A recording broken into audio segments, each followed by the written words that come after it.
한 일간지 신문에 만화로 등장한 카툰이라고 그러죠. 짤막한 만화인데요. 제목이 오랜만에 찾아온 조국이라고 하는 만화입니다. 미국 생활을 오래 하다가 한국에 잠시 일이 있어서 방문했던 재미교포의 눈에 비친 한국을 만화로 그려 놓았습니다. 오랜만에 와서 보니까 우뚝우뚝 솟아있는 고층 아파트에 놀라고, 미국에서는 부자들이나 쓰는 비데가 가정집에 있는 것, 그것 때문에 놀라고, 골목에 웬 중형차는 그렇게 많은지 거기에 블랙박스까지 달고 돌아다니는 모습에 또 놀랐답니다.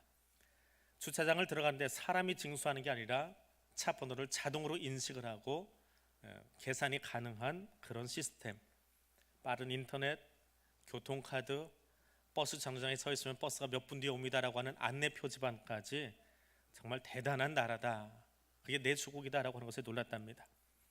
전화 한 통이면 먹을 수 있는 음식까지. 더 놀란 건 이 조그마한 나라가 얼마나 잘 사는지 공항이 북적북적 여행객으로 가득 차 있더라라고 하는 그것 때문에 놀랐다고 합니다. 그래서 미국에서는 엄두도 못 낼 건강검진 통으로 다 받고 치과치료 다 하고, 그리고 친구 집에서 고기를 구워 먹으면서 같이 이야기를 나누었습니다. 그런 발전된 조국을 두고 미국으로 돌아가는 그 마음이 참 뿌듯했는데, 더 놀라운 것, 발전된 나라보다 더 놀라운 것이 있었습니다. 만나는 친구들마다 하는 말, 죽겠어, 힘들어, 정치가 개판이야, 나라 썩었어, 전셋값 올라서 살 수가 없어, 애들 교육비 내느라 등골이 빠질 것 같아, 여자들은 밤길 다니기 힘든 나라야, 정말 무서워, 정리해고 당해서 벌써 나 명퇴했어. 그래서 친구가, TV가, 드라마가 매일 그 소리만 하고 있더라는 겁니다. 고기를 구워 먹으면서 친구가, 그 재미교포인 친구가 옆에 있는 친구에게 이야기했습니다. 미국, 남자도 밤길 다니는 게 무서운 나라야. 미국, 등록금 우리보다 훨씬 비싼 나라야. 미국, 병원비, 치과진료 너무 비싸서 나 한국 와서 하고 나가잖아.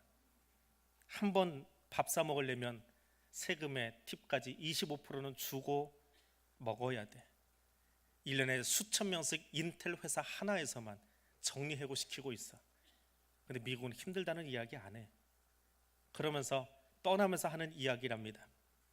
예전에는 내 조국 대한민국이 잘 살게 해달라고 기도했는데, 이제는 내 조국에 있는 국민들 마음에 평안이 깃들기를 기도해야겠다.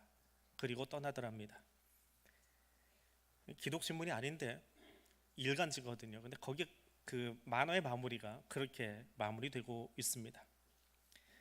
만족할 줄 안다라고 하는 것, 예수 아는, 예수 만난 사람, 예수 믿는 사람은 이런 상황 속에서도 만족할 줄 알고 감사할 줄 압니다. 왜요?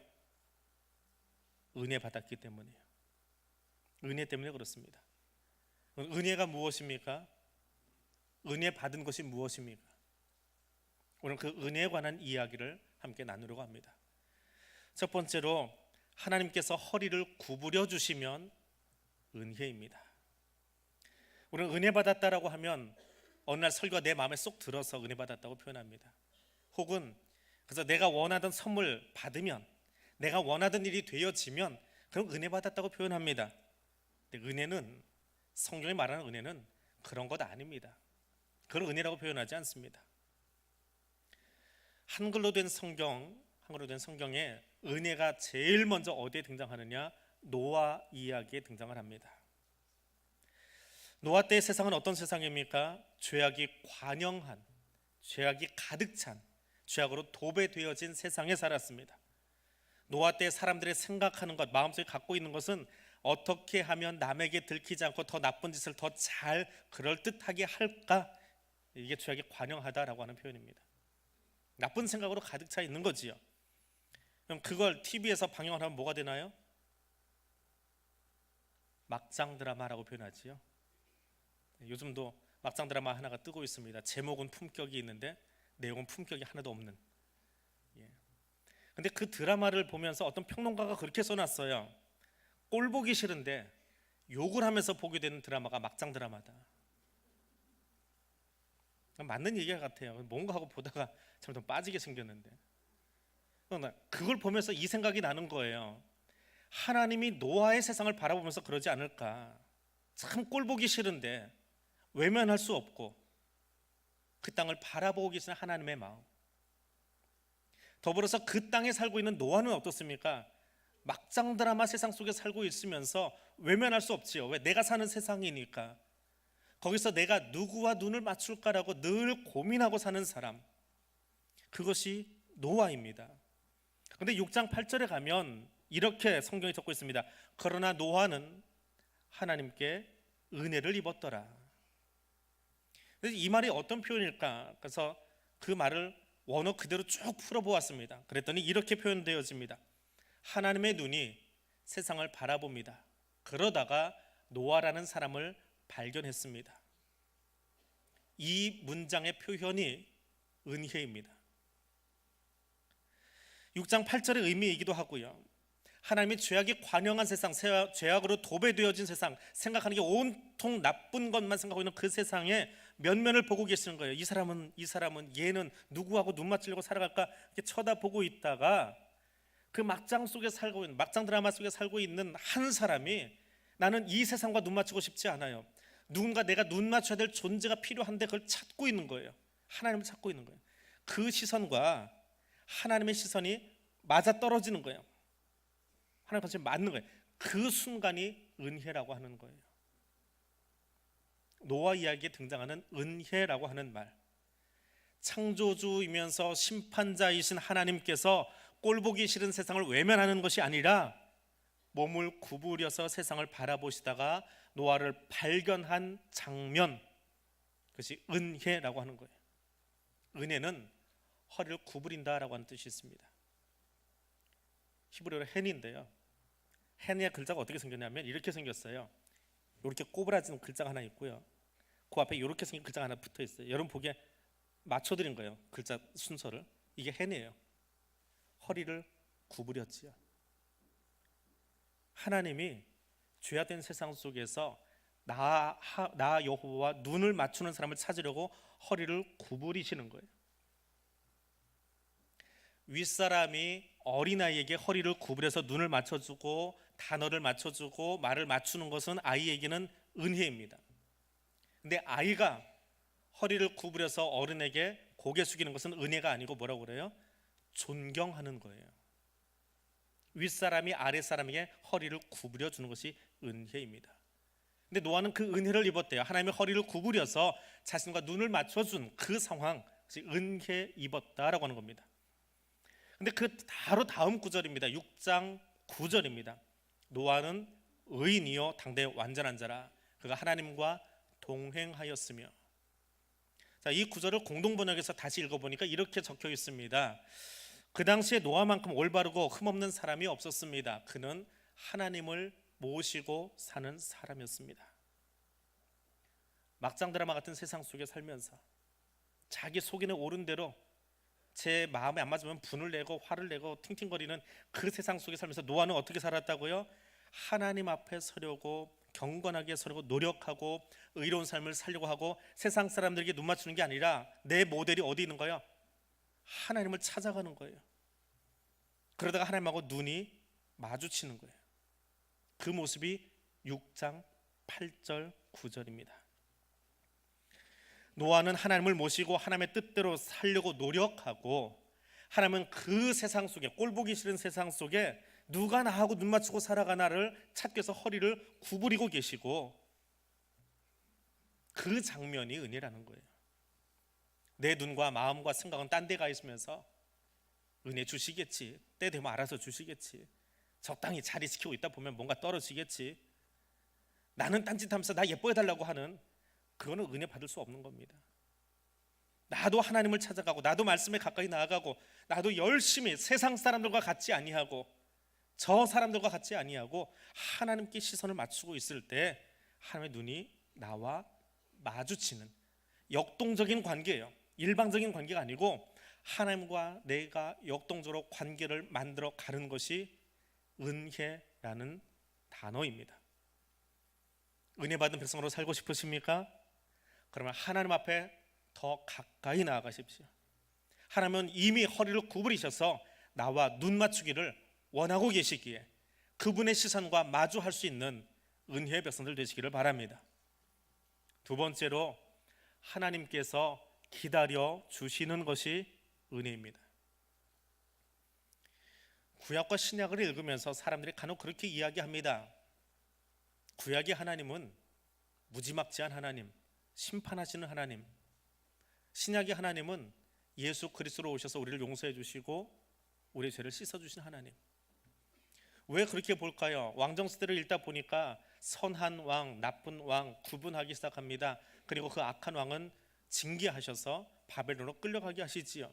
그래서 구약의 하나님은 무서운 하나님이다. 아버지는 참 무섭다. 그래서 그 아버지 말고 다른 존재를 찾자. 조금 더 나가면 이단으로 빠져버립니다. 하나님을 무서워하는 정도가 아니라 이단으로 나가는 단초를 그렇게 만들어가기 시작합니다. 구약에 등장하는 하나님이 무섭고 떨리는 하나님 맞습니까? 맞습니다. 두려운 하나님 분명합니다. 그러나 하나님은 자신을 이렇게 계시하고 있습니다. 출애굽기 34장 6절과 7절에서 여호와께서 그의 앞으로 모세 앞으로 지나시며 선포하시되 여호와라 여호와라 자비롭고 은혜롭고 노하기를 더디하고 인자와 진실이 많은 하나님이라. 인자를 천대까지 베풀며 악과 과실과 죄를 용서하리라. 그러나 벌을 면제하지는 아니하고 아버지의 악행을 자손 3, 4대까지 보응하리라. 자신을 백성들에게 계시해 주고 있습니다. 하나님 어떤 분이요? 노하기를 더디하고 인자와 진실이 많으신 용서하시는 하나님이라고요. 이것이 출애굽기 34장에서 하나님이 자신을 드러내 보여주시는 모습인데, 그 앞의 이야기를 말씀을 읽어보면 모세가 시내산에서 십계명을 받아들고 감격 속에 내려오고 있습니다. 이제 산 아래서는 뭐 하고 있습니까? 모세가 더디 내려옴을 보고 마치 술에 취한 것처럼 광란의 밤을 즐기고 있었다. 성경 그렇게 적고 있습니다. 금송아지를 만들고 갑자기 뛰어놀았다. 그 말이 주사 부리고 있다라고 하는 단어와 똑같은 단어를 쓰고 있습니다. 하나님이 그 모습을 보십니다. 당최 이 인간들은 홍해를 지난 뒤에도 나한테 그랬고 몇 번씩이나 내 마음을 아프게 하는데, 내가 얘들하고 같이 갔다가 가나안에 가는 과정 중에 또 이런 현상이 벌어지면 진짜 말 안 듣는구나, 아무리 사랑해줘도 사랑이 뭔지 모르는구나, 에이씨 그러고 죽일 것 같다 얘들을. 하나님이 참 자기를 인간적으로 표현을 하고 계세요. 나 너희를 죽일 것 같다. 그래서 너희와 같이 못 가겠다. 너희들끼리 올라가라. 나 뒤에 남아있을 테니까. 하나님 그렇게 이야기하세요. 모세가 놀래가지고 하나님 앞에 가로막아 섰습니다. 하나님 그건 아닙니다. 애굽에서 끌어내셨는데, 하나님 사랑으로 끌어내셨는데 그러시면 안 되지요. 같이 가주셔야 됩니다. 모세가 기도했더니 하나님은 그 기도를 들으시고 모세를 바위 틈 안전한 곳에 숨겨 놓으시고 자기가 앞서 가시는 장면이 나와요. 그리고 모세에게 이야기합니다. 너 돌판 네가 만들어 와. 그럼 내가 거기다 다시 써줄게. 네가 하는 수고를 한번 봐야 되겠다. 그 모세가 돌을 하나 짜가지고 들고 올라갑니다. 그때 하나님이 거기다 다시 써주시면서 하시는 이야기가 아까 읽었던 그 말씀이에요. 하나님을 아프게 한 그 백성들 말입니다. 사랑으로 그 백성들을 품고 예언자들의 그 예언을 들으면, 시인의 노래를 들으면 하나님이 그들 등에 업고 가슴에 끌어안고 홍해를 지나가셨다라고 노래할 만큼 그렇게 하나님이 사랑하면서 그들을 데리고 나오셨어요. 그런데 틈만 나면 우상 섬기고 틈만 나면 원망하고 마음에 안 든다고 투덜거리고 그 백성을 바라보시는 하나님의 마음 어떨까요?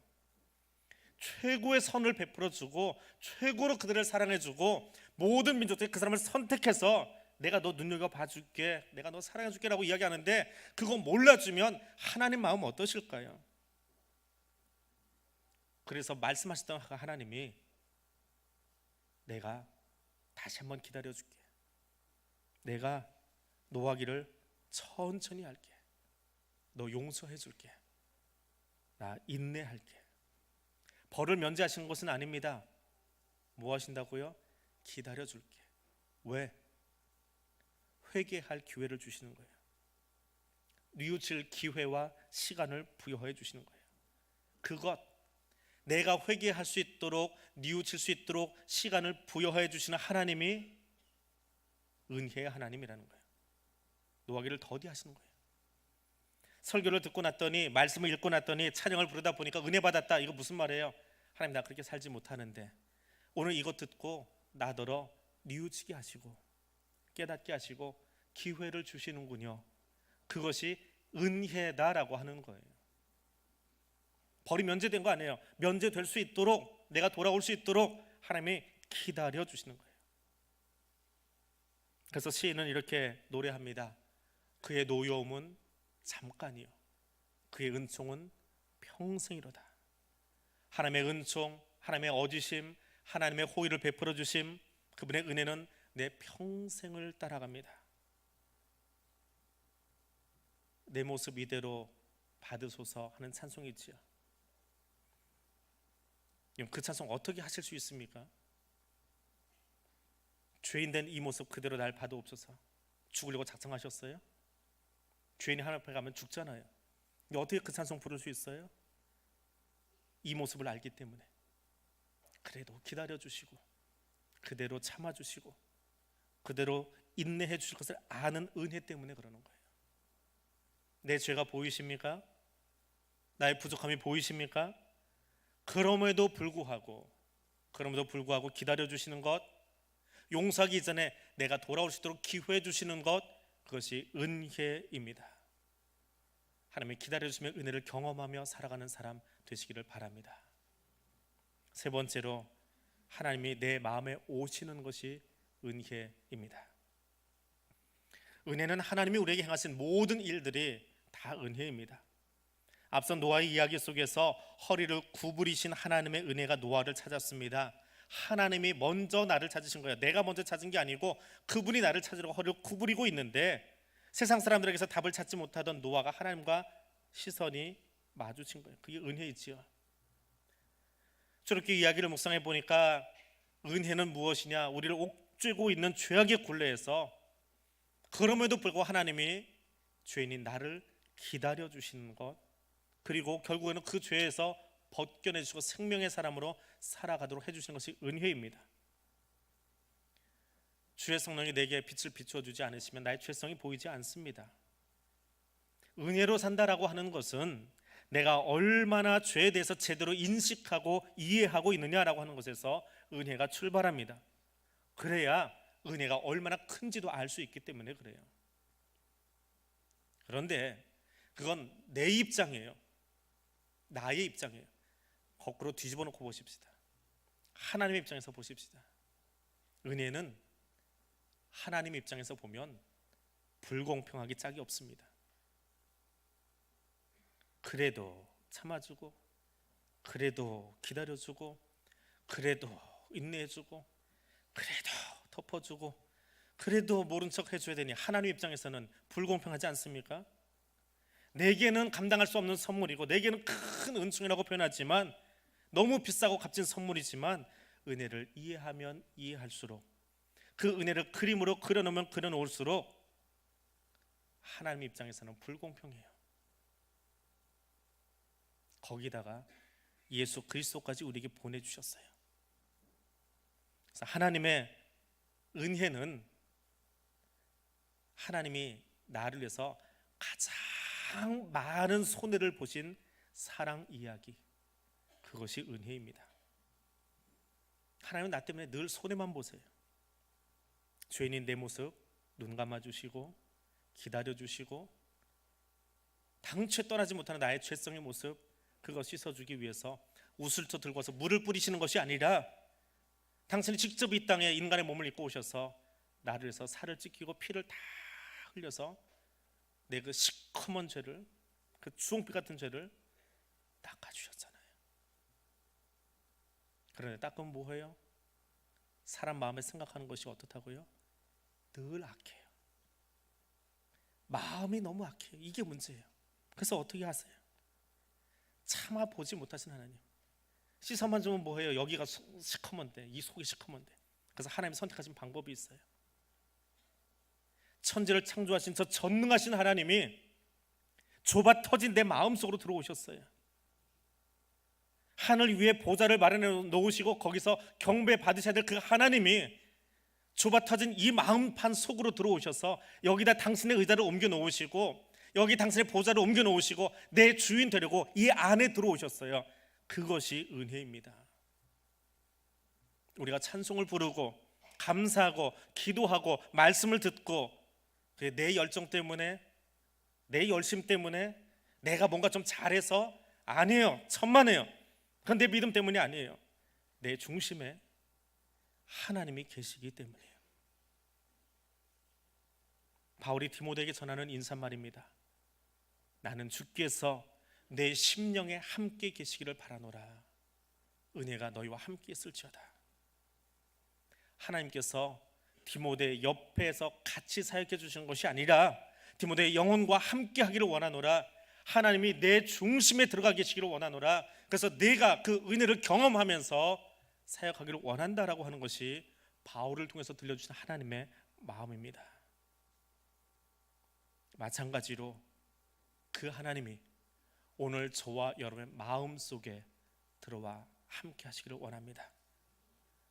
2000년 전 유대 땅 베들레헴 마국간에 인간의 몸을 입으시고 우리 가운데 오신 하나님 이야기도 감당할 수 없는 은혜입니다.